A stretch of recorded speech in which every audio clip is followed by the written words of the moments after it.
Before we get into today's edition of Just the Truth, let me tell you about the latest special from Mike Lindell at MyPillow. The standard MyPillow, normally $49.98 for a limited time only, just $14.88 with promo code Joey. Go to MyPillow.com, click on the radio listener specials, and see all the specials. There's a limited quantity of just 10 at this special price. That's $14.88 with promo code Joey. Thanks for joining me in the PhD Weight Loss Studio. To lose weight for the last time, visit myphdweightloss.com. Pollster Nate Silver disclosed in a Wednesday New York Times opinion piece that his gut tells him former President Donald Trump will defeat Vice President Kamala Harris in November. We have the details from this. Also, The Atlantic published a hit piece Tuesday night on Donald Trump, alleging that he disparaged a deceased veteran and her family and refused to pay for her funeral.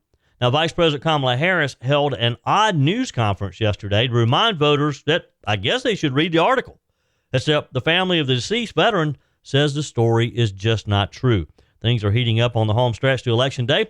We have the details of that for you as well. Another major Democrat-leaning newspaper has refused to endorse the candidacy of Kamala Harris, and another big turnout in early voting in the Carolinas and Georgia, with Georgia's top election official saying he believes that half of the state's voters will have already cast ballots by November the 5th. I told you we'd be back. And ye shall know the truth, and the truth shall make you free. It's Joey Hudson. I wanted to name it the Joey Hudson bill, but, they don't allow you to put names on bills. But I wanted to call it the Joey Hudson bill because I know that one's been near and dear to you for a number of years. That's how it's done. Let your voice be heard. And the truth shall set you free. Here's Joey Hudson.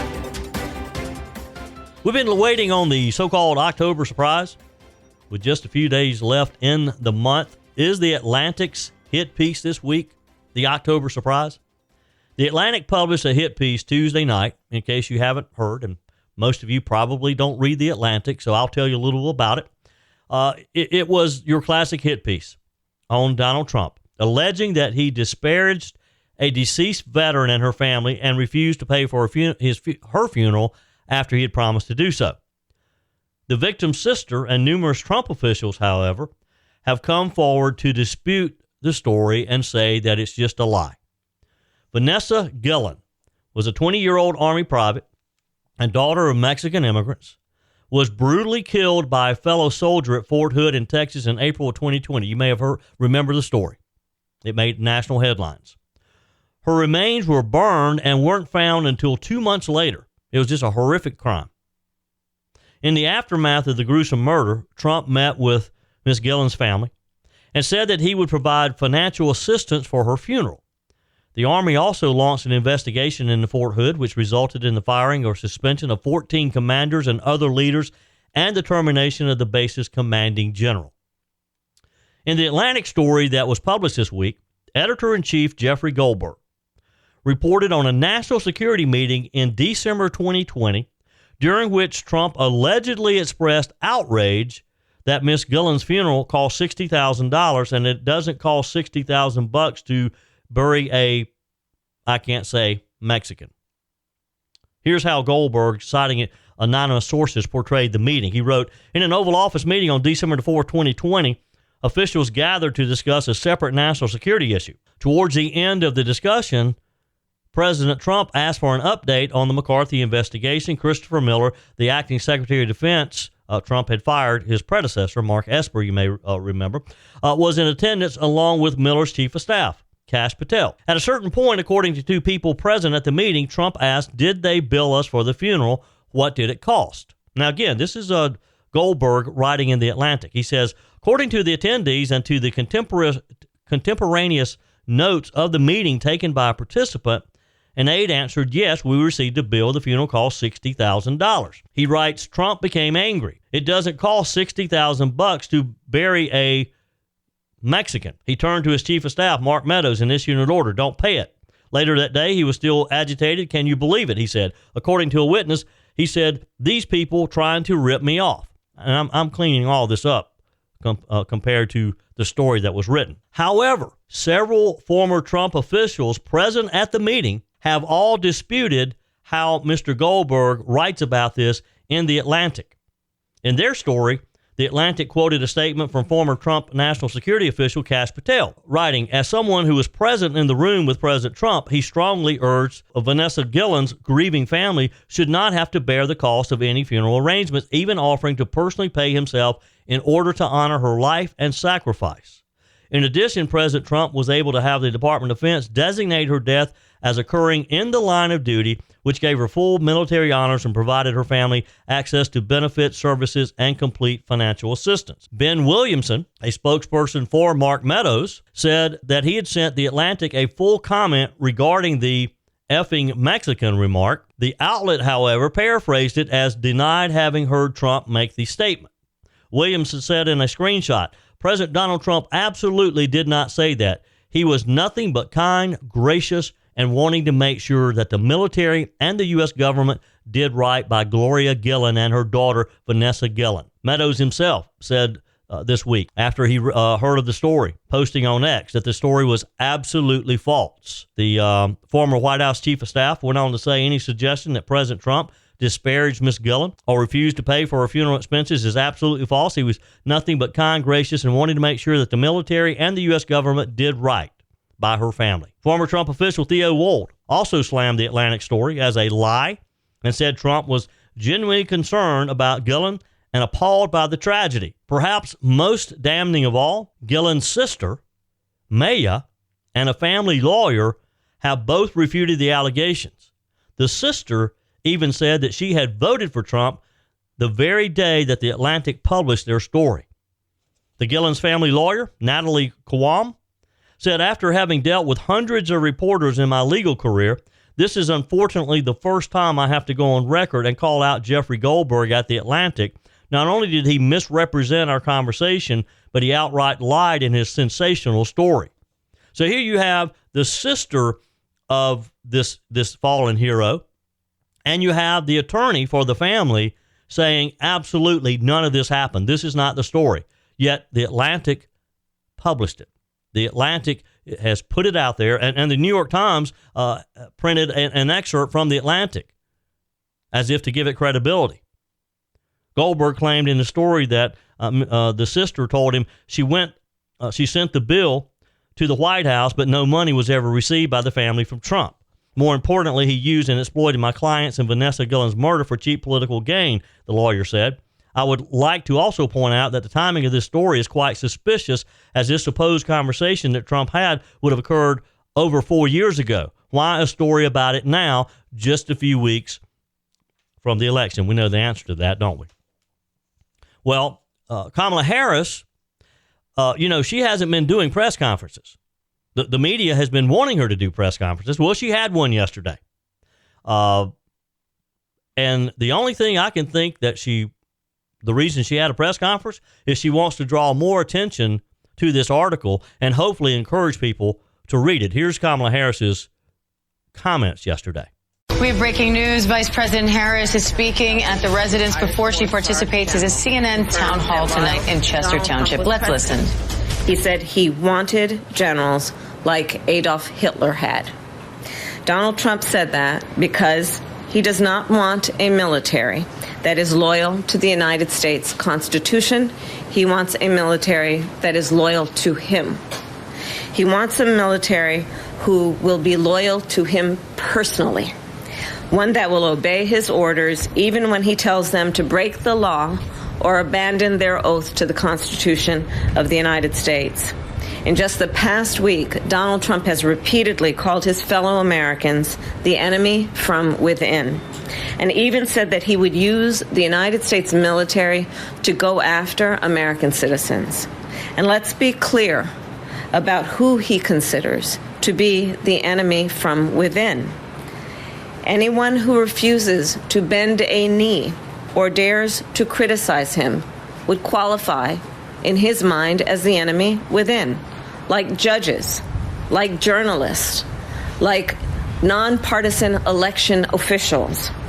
It is deeply troubling and incredibly dangerous that Donald Trump would invoke Adolf Hitler, the man who is responsible for the deaths of 6 million Jews and hundreds of thousands of Americans. All of this is further evidence for the American people of who Donald Trump really is. This is a window into who Donald Trump really is, from the people who know him best, from the people who worked with him side by side in the Oval Office and in the Situation Room. And it is clear from John Kelly's words that Donald Trump is someone who, I quote, certainly falls into the general definition of fascist, who in fact vowed to be a dictator on day one and vowed to use the military as his personal militia to carry out his personal and political vendettas. Donald Trump is increasingly unhinged and unstable. And in a second term, people like John Kelly would not be there to be the guardrails against his propensities and his actions. Those who once tried to stop him from pursuing his worst impulses would no longer be there, and no longer be there to rein him in. So the bottom line is this. We know what Donald Trump wants. He wants unchecked power. The question in 13 days will be, what do the American people want? Thank you.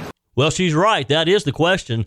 On Election Day, people are going to, I believe, resoundingly tell Kamala Harris what they want, and that's not her sitting in the Oval Office. Your comments are welcome on the Furman Ford text line, 864-477-JOEY. That's 864-477-5639. Emails always welcome, joey@joeyhudson.com. This year, I really thought I was going to have to boycott the holidays. I was going to lock myself away and not come out until 2025. But after finding PhD weight loss, you can bet I'll be at every holiday party I'm invited to. That's because PhD weight loss helped me take control with great confidence, support, and my new healthy body. The best part, PhD weight loss did it all without harmful drugs that keep you dependent on them to maintain your weight loss. It's a natural, medication-free approach to weight loss crafted to naturally diminish food-related thoughts, hunger, and cravings, making your weight loss journey more sustainable and enjoyable. Take it from me, I lost 33 pounds. The PhD weight loss program teaches you not just what to eat and when, but also how to think differently about food and finally let go of those cravings and get rid of the hunger naturally. Don't lock yourself away this holiday season. Call PhD Weight Loss today at 864-644-1900. That's 864-644-1900, or go to myphdweightloss.com. You know, if you're a political candidate, one of the most important things that you're interested in is getting those endorsements. Endorsements from high-profile people in your party, along with endorsements from newspapers and all the other organizations, the unions and those types of organizations. Endorsements matter because they somewhat show that other influential party members, other organizations, these media organizations think that you're worth backing. They can also help swing voters on the fence to vote, or so they say. How effective endorsements are has been an ongoing debate among political analysts for years now. With that said, getting political endorsements is still at the top of candidates' lists. They love them. Kamala Harris's presidential campaign has been more about who has not endorsed her rather than who has endorsed her. Her latest non-endorsement, the vice president has been dealt another blow by a major newspaper in her home state of California after the Los Angeles Times editorial board was reportedly blocked from endorsing her by owner Patrick Soon-Shiong. Executive editor Terry Tang told the board earlier this month that the paper would not be allowed to issue an endorsement for president, according to a report released this week from Semaphore that cites two people familiar with the situation. Soon-Shiong, a South African-American medical doctor, billionaire entrepreneur who has owned the paper since 2018, reportedly made that decision and made it clear to his editors they would not be endorsing Kamala Harris. The Los Angeles Times has endorsed a Democrat candidate for president in every previous election since 2008, although it had issued no presidential endorsements for several decades up until that point. So it's kind of like they got into the endorsement business in 2008, endorsed Barack Obama, of course, but they're not going to endorse Kamala Harris. So what does this mean? And how does one of the major newspapers in your home state not endorse you if you're running for president? Kamala Harris has to be struggling with this. The editorial board had reportedly been preparing to endorse Harris when the decision to block the endorsement was made by the owner. Soon Cheong previously blocked the board from backing Senator Elizabeth Warren in 2020 in the Democrat presidential primaries. However, the paper did eventually allow them to endorse President Joe Biden over President Donald Trump in that year's general election. It was just expected that they would endorse Kamala Harris. In a statement to request a comment from the Los Angeles Times, a spokesperson said, "We do not comment on internal discussions or decisions about editorials or endorsements." Yeah, I'm sure they don't want to comment on this one. Harris has conspicuously been absent from a list of endorsements published by the paper last week. Progressive positions on ballot measures and the campaigns of Democrat candidates like Congressman Adam Schiff, his run for the U.S. Senate, were endorsed. So they endorse Schiff, but they're not endorsing Kamala, their former U.S. Senator from California. The endorsement article also suggested that the presidential race was, quote, the most consequential election in a generation, despite not mentioning which candidate the board preferred. So they're talking about how important it is, but they're not going to venture out and say, well, you should support this particular candidate. Now, in a separate opinion article, letter editor Paul Thornton referenced Harris by writing that the office seekers and ballot measures the board weighed in on didn't just fall out of a coconut tree. I don't quite know what he meant by that. Soon Cheong, the owner, attempted to snag a senior role, we're told, in the Trump administration in early 2017, according to various news reports. The billionaire reportedly met with Trump at least twice to discuss a possible role, although ultimately no position was ever offered, or at least they didn't come to a deal. While many newspapers do not issue presidential endorsements, most that do have backed Kamala Harris over Trump this year. However, the vice president has lost a few high-profile endorsements previously given to Joe Biden and other Democrats, endorsements that Harris, I'm sure, was counting on. The International Association of Firefighters, for example, adopted a very similar position as the Los Angeles Times early this month, despite endorsing Biden in 2020. They didn't offer an endorsement of Kamala. Again, another union that I'm sure she was counting on. So what does this mean when you have these groups that traditionally have supported Democrats but are going to sit this one out, are not going to step up and support Kamala Harris? One of the more notable non-endorsements, the International Brotherhood of Teamsters, which had previously also backed Biden, declined to endorse any candidate for president back in September. Remember the headlines with this? This was a shocker for Kamala Harris. Unions have historically been allies of Democrats, and the Teamsters have for the past 2 decades supported every major Democrat presidential candidate. For 2 decades. What does that say for Kamala Harris if this reliable Democrat organization does not support her? This year, their decision broke with much of the rest of the labor movement because most of the other major unions have endorsed Kamala Harris, like the United Auto Workers, the United Steelworkers, the AFL-CIO, the largest federation of labor groups in the U.S. They all endorse Harris. The interesting thing, though, you may recall with the Teamsters is that on the day that they announced their non-endorsement, they also released internal polling from the millions of Teamster members. The Teamsters have just over 1 million members. They come from all walks of life. They're truck drivers, freight workers, airline pilots, zookeepers, public defenders. They represent a cross-section of American workers like no other unions do. The Teamsters appear to be divided among themselves over their support of Donald Trump and Kamala Harris. So when they announced their non-endorsement, they also released the results of their internal polling, which was something else that Kamala Harris did not want to hear.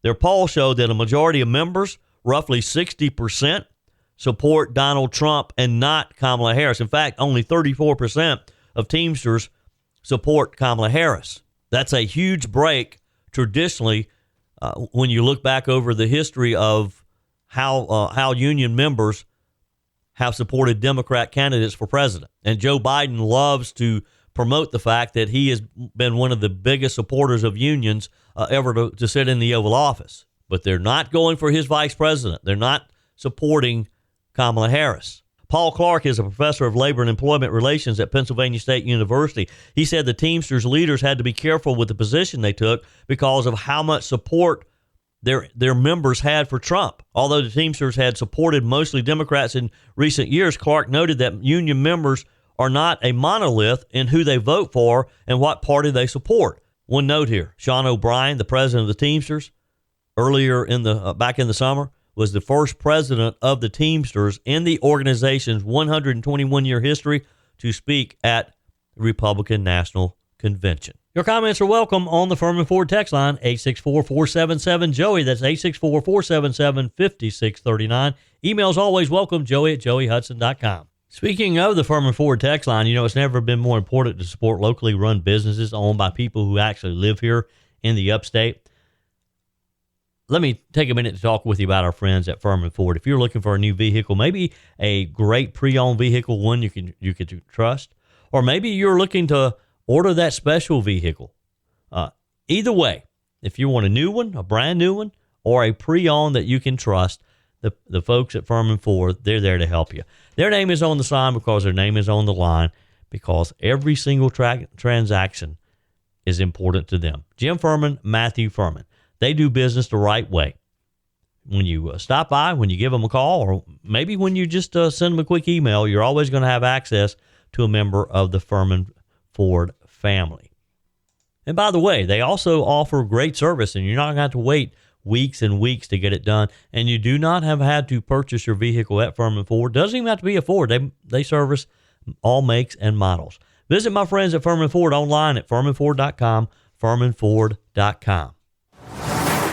Pollster Nate Silver disclosed in a Wednesday New York Times opinion piece that his gut tells him former President Donald Trump will defeat Vice President Kamala Harris in November. Trump currently holds a narrow lead over Harris in all 7 top swing states, according to the Real Clear polling averages. Silver wrote that the tight competition in these crucial states shows that the 50-50 is the only responsible forecast for the outcome, noting that this is approximately what his own model is predicting. And he went on to talk about the decision for Biden 4 years ago to choose her as his vice president. And he talked about how the discussion probably went just a couple of months ago when the powers that be within the Biden administration decided, okay, Biden's going to lose, so maybe we should give Kamala a chance. Either way, the worst case scenario is we lose. Here's this conversation on the Risky Business podcast. I mean, you can think Kamala Harris is a mediocre at best politician, which I do, and she might not be your cup of tea, but it's just a bizarre argument that so I think if they said, okay, we might not have enough leverage to have this West Wing Aaron Sorkin fantasy convention that Nate Silver might like, right? Do you not have the leverage to say, let's agree that Kamala Harris is a less bad option, right? She is capable of actually prosecuting the case against Trump. You're not lying to the American public about her fitness for office. And you know what? She'll probably lose, but Biden's probably going to lose too. What's the world in which Biden wins that Harris doesn't win? I mean, the world where Biden win involve worlds where the polling is so far off that we don't know anything to begin with, or where Trump goes to jail or something. And any Democrat can win under those conditions, any halfway competent Democrat. Maybe we're not going to get more than a halfway competent option, but it just, I don't know. I refuse to believe, I guess, that people, I mean, look, we're in Nevada, not Nevada, right? Nevada is correct. And you see ads in Nevada because it's a swing state, which New York is not. I saw some Spanish language ad, for example, where they're Joe Biden is very competent. He has a steady hand.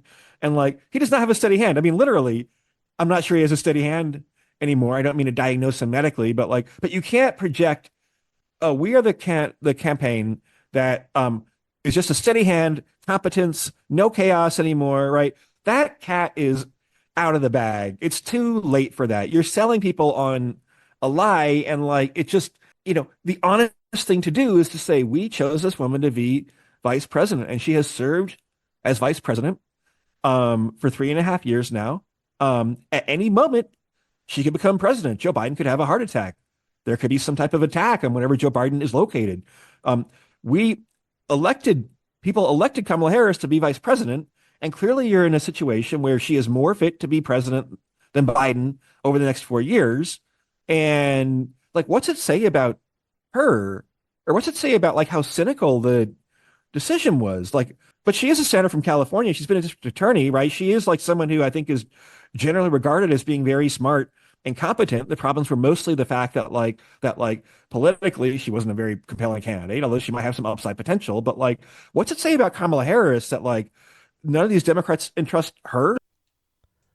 Now, if you look back in the Daily Caller and a column they wrote yesterday, reminds us that back in July, shortly before Joe Biden dropped out and endorsed Harris, described Vice President Harris as a mediocre at best and said that Trump would likely defeat her if she ended up replacing Joe Biden at the top of the Democrat ticket.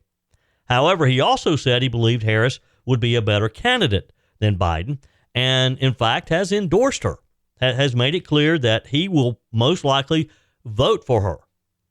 I think he's one of those who just hates Donald Trump. He can't stand the idea of Donald Trump being president, which makes you question his ability to fairly analyze polls. But he has said for a number of weeks now, even after Kamala Harris took over at the top of the ticket, he has said that with his model, and he's got this computer program that supposedly takes all of the various polls, he doesn't necessarily do polls himself. He analyzes polls of other people. And he puts them in this model that supposedly spits out what the outcome's going to be. And quite honestly, he's been fairly accurate over the years. He's been good at predicting the outcome of elections. And he has said a number of times that he believes Donald Trump is going to win. There was a brief period right after the Democrat convention when Kamala got that little boost, and when you saw some of that excitement. I mean, look, what did Democrats have to do? They had nowhere to go but to be excited after Joe Biden. So there was that little period of time when she really seemed to be gaining momentum and really putting some distance between she and Donald Trump as far as the polls. That in the previous weeks, the more that she's been out on the campaign trail, the more she's talked, the more even friendly interviews that she's done, that has started to turn. And we have seen Donald Trump starting to close the gap again. And Nate Silver, a couple of times recently, in recent weeks, has said he thought that Donald Trump probably would be the favorite. Journalist Mark Halperin also this week said that Trump will be elected on November the 5th if the current early voting trajectory continues. He said, make no mistake, if these numbers hold up in the states where we can understand even partially what the data is like, we'll know that Donald Trump's going to be president on Election Day. And speaking of the turnout, boy, another big turnout in early voting in Georgia and across the Carolinas. Georgia's top election official believes that half of the state's voters will have already cast their ballots by Election Day. Georgia Secretary of State Brad Raffensperger spoke with Fox News Digital, saying that 1 in 4 Georgia residents has already voted. He said it's huge. It's almost every day there's been a record breaker. If you look at the kind of turnout we're having day after day, we'll probably be at almost 4 million of early voting by the time we finish next Friday. I think it's a testament that voters trust our systems here in Georgia, he said. As of late yesterday afternoon, more than 2 million people had voted early, in-person, or absentee in Georgia. Those numbers just keep growing every day. Both Vice President Kamala Harris and former President Trump's campaigns have spent a lot of time and a lot of money in Georgia, a state that probably gave it to Biden with less than 1% in 2020. Again, if you trust the outcome, and there's still a lot of questions there. Early voting runs from October the 15th through November the 1st. So if you're listening in Georgia, if you haven't voted yet, please get out and vote. If you're listening in the Carolinas, South Carolina, North Carolina, you're in early voting as well. Raffensperger's interview also came roughly an hour before the Georgia Supreme Court ruled against Republicans' bid to reinstate a slate of new ballot security measures ahead of Election Day. The 6 rules included requirements for all machine tabulated ballots to receive a hand count by county officials to ensure the totals match, and a provision that only ballots deposited in drop boxes with video surveillance would be counted. Supporters of the bill, which included Republican Party officials, argued that they were necessary guardrails to ensure voter confidence. And I don't get why the judges felt like, and their excuse, the judge's excuse was it was too late. Well, these things have been talked about for months. The Georgia legislature passed most of this months ago. Democrats, of course, blasted the rules as an effort to sow doubt and confusion in what's expected to be a close election again in Georgia. But it's back to the same old, why would Democrats, why would anyone, regardless of your party affiliation, not want the votes to be counted properly? The Democrats would have you to believe that it's going to be some laborious task for Georgia votes to be hand counted, when election officials say that it wouldn't be that big of a deal. I mean, why do they not want votes tallied properly? Raffensperger was among several GOP state and county officials who had some questions himself. He pointed to the Purcell principle, a precedent established by the Supreme Court that states the courts cannot change election rules too close to an election. The Georgia Supreme Court is expected to hear the Republican National Committee's appeal in the suit, but rejected its request for an expedited decision, meaning that the prior ruling that deemed the measures illegal and constitutional void will remain in place through Election Day on November 5th. So it's all in all done for this year. They're going to have to go by what they have on the books presently. Love to get your comments. Love to, many of you have text and email me as you have been voting. If you had a long line, if you didn't have a long line, just your experience. And I love to get those. Email me, joey@joeyhudson.com. It's just really encouraging to me that we have long lines in early voting. And what's really encouraging is the fact that we have a great turnout up in western North Carolina, where people are still hurting. They're still, and going to be for months and months and months because of Hurricane Helene. But isn't it encouraging that they're still making their way to the polling places, that voting is still important, that, maybe they lost their house, maybe they lost their job, maybe their whole business is gone, but they still know how important it is to go to the polling place and exercise their God-given constitutional right to vote in this election. They realize how important it is to the country overall, even if it's not an ideal situation in their life right now.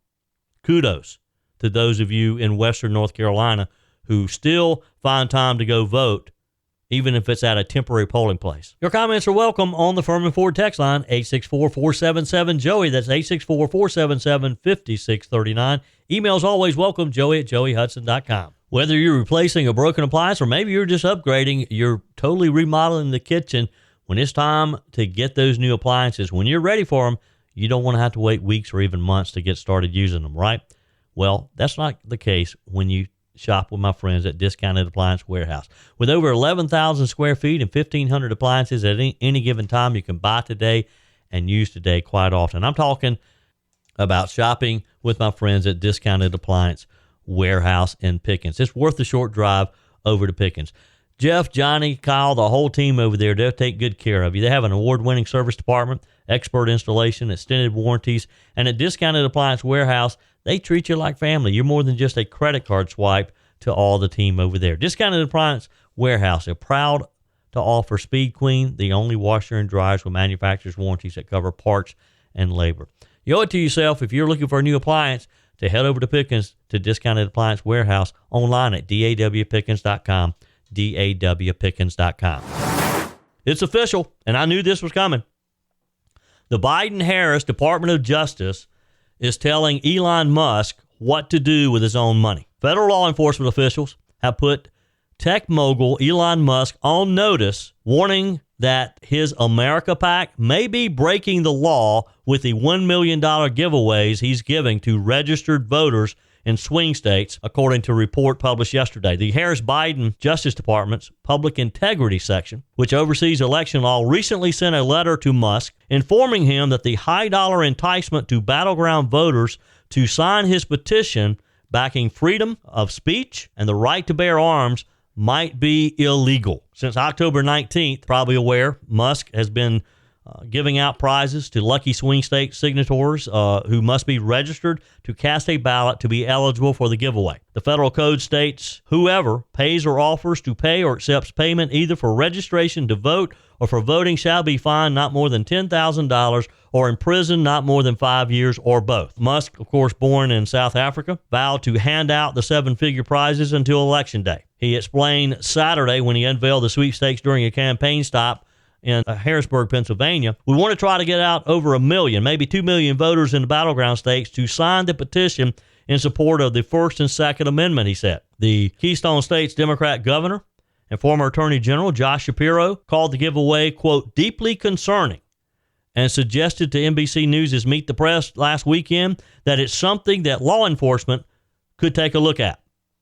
Musk immediately fired back on X, saying concerning that he would say such a thing. The billionaire also has shrugged off allegations that he was paying people to register to vote. He replied, you can be from any or no political party, and you don't even have to vote to get the prize, he said.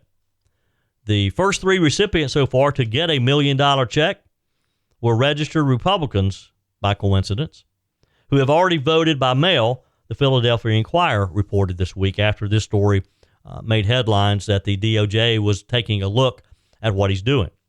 Musk endorsed Donald Trump, of course, following the July 13th assassination attempt against him in Butler, Pennsylvania. He returned to Butler, Pennsylvania with Trump and spoke to the group. Musk has been traveling around the country trying to encourage people to register and trying to encourage people to early vote.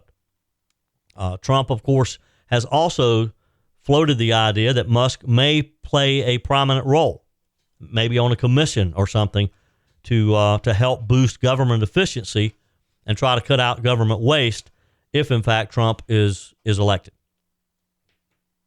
What do you think about this? What do you think about Elon Musk offering these $1 million prizes every day? Is this something that deserves a look at from the Department of Justice? Or is this just another example of Kamala Harris and Joe Biden weaponizing our judicial system for political purposes? Texter writes, Jordan says, so does this mean now that we can strip Liz of her Republican status? She's literally turning her back on the entire party of the hatred of the party's selection. She would rather see the world burn than have to answer to Trump, and to me, that's someone who was too spoiled as a child. Her way or no way, poor child. He's, of course, talking about Liz Cheney and how she is traveling around the country also supporting Kamala Harris. Ace writes, Joey, I'm voting on Election Day because I want my middle school daughter to go in with me. We listen to you every morning. She says that you relax her before school. Now, isn't that sweet? I'm glad that I get her ready for school, that it's relaxing to her. He says the youth are our future and need to be correctly educated. You're right about that, Ace, for sure. Thank you for helping me teach my daughter the truth. God bless you. Thank you, Ace, and God bless you and your daughter. I'd love to maybe meet her sometime. Texter, the new McDonald's word salad has bologna on a bed of collards in honor of Kamala. Texter, Joey, Kamala should have been at the Trump rally in either Greensboro or in Georgia and told them Trump didn't need to be in the White House again. That would have ended the problem. Why would anybody in America want Hitler Harris? Makes no sense to me.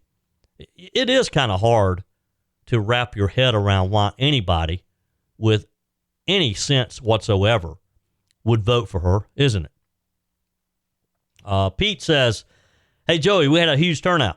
One of the middle school teachers reported the kids were humming patriotic songs in the hallways after the Living History event at Strom Thurmond High School in Edgefield.